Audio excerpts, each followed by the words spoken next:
Jūsu ierīcē nepieciešams remonts? Mēs piedāvājam bezmaksas diagnostiku. Mēs paņemam un piegādājam tieši pie jūsu durvīm bez zvaniem vai braukšanas. Pirms remonta nosūtām piedāvājumu un turpinām tikai ar jūsu apstiprinājumu. Vienkārši pārskatāmi un profesionāli. Saite aprakstā. Lai nodrošinātu optimālu jūsu mājas Vestfāliesa virsmas klēpjdatoru 2107 darbību, ir svarīgi to regulāri tīrīt un uzturēt. Šeit ir soli pa solim instrukcijas, kā to izdarīt. 1. Sagatavošanās. Pirms sākat tīrīšanu, pārliecinieties, ka klēpjdators ir izslēgts un atvienots no strāvas avota.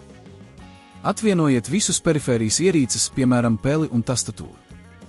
2. Bezmaksas diagnostika. Daudziem servisiem ir iespēja veikt bezmaksas diagnostiku. Ieteicams apmeklēt tuvāko servisa centru, kur speciālisti var novērtēt datoru stāvokli un veikt nepieciešamās pārbaudes. 3. Virsmas tīrīšana. Izmantojiet mīkstu, mikrošķiedrus audumu, lai notīrītu klēpjdatoru virsmu. Ja nepieciešams, nedaudz mitriniet audumu ar ūdeni vai speciālu elektronikas tīrīšanas līdzekli. Nekādā gadījumā nelietojiet spirtu vai citas agresīvas ķīmiskas vielas, jo tās var bojāt virsmu. 4. Ekrāna tīrīšana. Ekrāna tīrīšanai izmantojiet speciālu ekrānu tīrīšanas līdzekli un mikrošķiedras drānu. Uzklājiet līdzekli uz drānas, nevis tieši uz ekrāna, un viegli noslaukiet ekrānu, lai novērstu putekļus un traipus. 5. Tastatūras apkope. Tastatūra ir vieta, kur visbiežāk krājas netīrumi un putekļi. Izmantojiet gaisa pūtēju, lai noņemtu putekļus starp taustiņiem. Ja ir notikusi traipu parādīšanās, varat izmantot mitru drānu, lai tos notīrītu. 6. Iekšējā tīrīšana. Ieteicams veikt iekšējo tīrīšanu ik pēc 6–12 mēnešiem.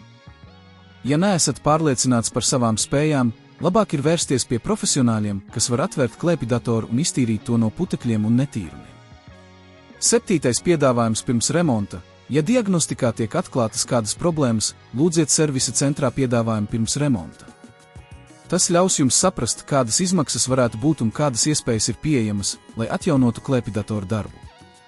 8. Regulāra apkope. Neaizmirstiet par regulāru klēpjdatoru uzturēšanu.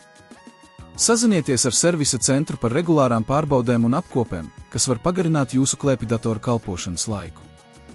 Izpildot šos soļus, jūs nodrošināsiet, ka jūsu mājas Vestfāliesa virsmas klēpjdators 2107 darbojas optimāli un kalpo ilgi. Jūsu ierīcē nepieciešams remonts? Mēs piedāvājam bezmaksas diagnostiku. Mēs paņemam un piegādājam tieši pie jūsu durvīm bez zvaniem vai braukšanas.